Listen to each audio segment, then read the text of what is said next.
Hey everybody, it's Jason Blaha here. Now that my two obligatory informative videos are done for the day, it's time to talk about current events in the online fitness community, and multiple people have awared me that Larry Wheels was bleeding from his chest and neck in a recent deadlift video he did. So let me flip that in here.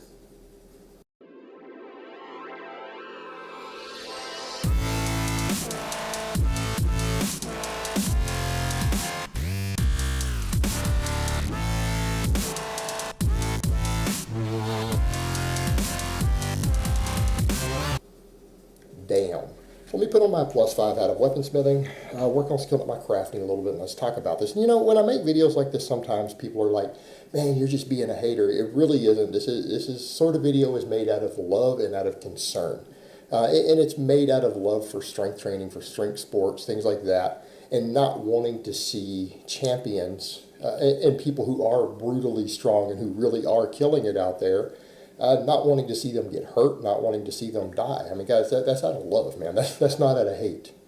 When you do see stuff to where you see people's lives in danger. Now, before people jump up on this, also, they need to keep in mind, I have a pretty good track record on predicting people's deaths. That is something. Now, people claim I'm famous for a lot of other things, but I am also famous for that, of predicting Rich Piana's death 6 months before he died, and predicting Dallas McCarver's death 6 months before he died. I have a pretty good track record here. I also said Cali Muscle would be dead within 2 years unless he dropped a bunch of size down, and notice he dropped his size down because I'm sure people saw this stuff because Cali watches my videos. He responds, he talks about me in his videos. Notice that he cut down after I made that statement. Real soon after that, he dropped like 50 pounds of muscle. Dropped his drug dose. Probably because people told him, hey, this guy does predict this stuff pretty accurately. Larry Wheels, I'm not ready to make a 6-month video yet, but if this keeps up, I'm going to have to. I mean, let's just be realistic. The signs are there, man. The signs are there. And that's the funny thing. You know, people always give me a hard time about, hey, Jason, you always call out bodybuilding as being so ridiculously unhealthy and say that you're completely morally and ethically against bodybuilding. You think it needs to go away, that it's a death cult. Why don't you talk about strength sports? Because we don't see quite as much of it in strength sports. And I do. Here we go. I'm going to talk about Larry Wheels again. He's a perfect example. This is the perfect example of the bodybuilder risk and mentality and lifestyle now applied to a strength athlete who incidentally is also trying to bodybuild now. Right? We're seeing it firsthand. So let's talk about that.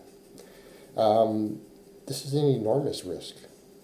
All right, this is a person who, this is going to look bad for powerlifting later. When he drops dead, and I didn't say if, I said when he drops dead, everyone's going to say, oh, all that heavy lifting did it. See, big heavy deadlifts and heavy barbell training is bad for you. That's what they're going to say. Look how many ignoramuses looked at Ronnie Coleman's goofy, ignorant ass, and he's all busted up and banged up, and they blame it on him doing heavy squats and deadlifts. It's the heavy lifting that caused Ronnie to get hurt. No, guys, it was the drug abuse and building your muscles so big that they allow you to lift a weight that your frame was never intended to handle.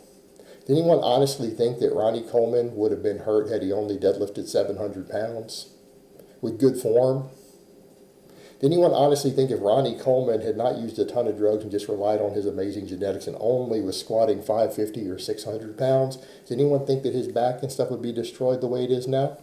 No. It was lifting excessively heavy weight due to decades of insane drug abuse by building so much muscle that your frame could no longer accommodate the weight you're handling, combined with piss poor, terrible form and fatigue management. Not knowing how to train or program. That's what caused Ronnie Coleman to get hurt. It wasn't the fact that he lifted heavy. Had he never touched a drug and used good form and built his maximum strength that he was possible of lifting, Ronnie Coleman would not be in a wheelchair. Let's be realistic here. It's not because of heavy lifting. It comes down to drug abuse and bad form and bad fatigue management. That's your real causes. Because he would have never been able to lift the weight that he lifted if it was just training. We come over to Larry Wheels. All right, this is a guy who is admitted he started abusing anabolics in his teens. Do people understand that the younger you start using gear, the higher the risks are? That, in other words, a guy who starts blasting at 17 is going to have a hell of a lot more health problems than a guy who starts at 25. This is a guy who is admitted to starting abusing gear in his teens. Consequently, he also never had to learn how to really train. Because when we're realistic, I mean, you look at Larry's training, and I'm not saying he doesn't train hard, because the guy trains brutally hard. But any strength coach who looks at everything that Larry does and they look at his overall training, does any serious strength coach look at that and does that look like the best training you could possibly program? Does anyone look at that and say his training is amazing, that it's the best? No, it's not. It's maybe average training style.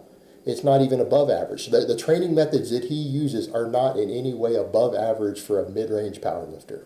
Right? There are plenty of guys out there who barely deadlift 500 pounds, can probably barely squat 400 pounds, 420, 430 in comp, who probably train really similar to Larry in terms of programming, technique, things like that. There's actually nothing that special about his training. I'm not saying it's terrible, but it's not great either.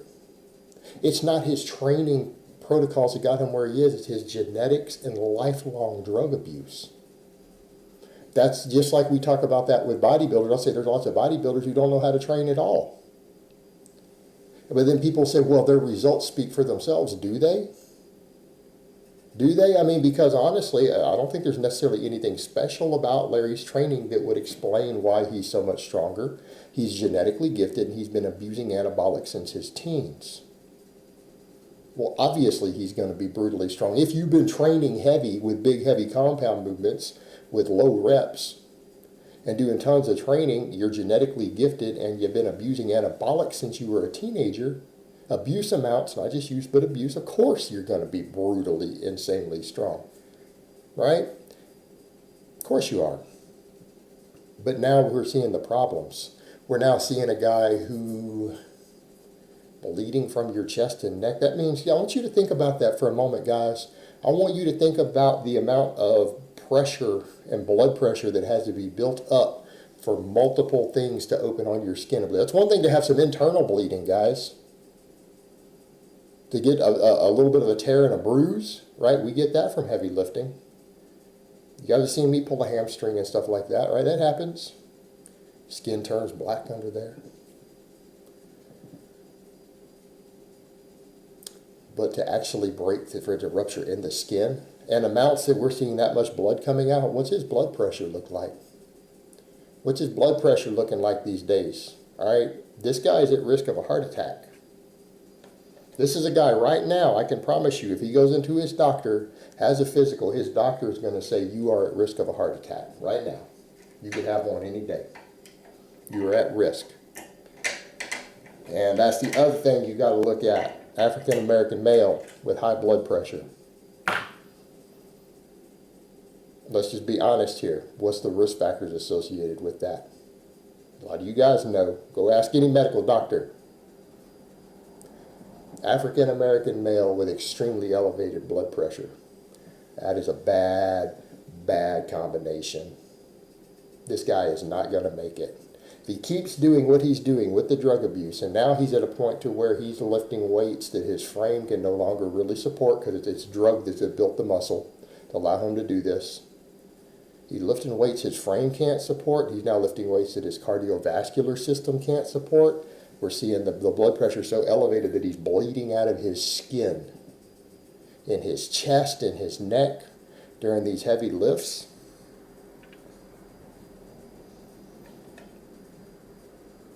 I mean, he's a ticking time bomb right now. He's a ticking time bomb. And, when it happens, what are people going to blame? What are they going to blame? They're going to blame lifting heavy. They're going to blame lifting heavy. See, all that heavy lifting made this guy's aorta bust wide open. Don't do heavy deadlifts. That's what people are going to say.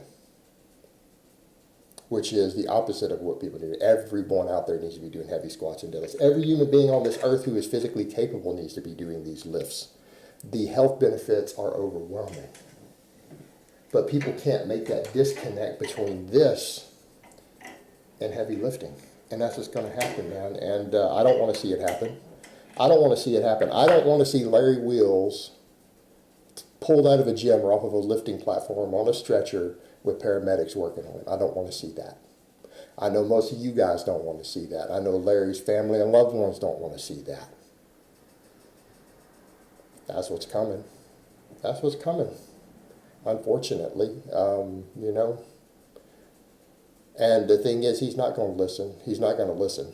He's going to keep doing what he's doing until he gets hurt. And if he's lucky and he survives, hopefully he'll make a change. Hopefully he'll make a change and figure out what he needs to do better and different. If the damage isn't already done and permanent. It's probably already done at this point. All right, guys, but that's really all I have to say on that today. I hope it's been informative, and I will talk to you guys next time.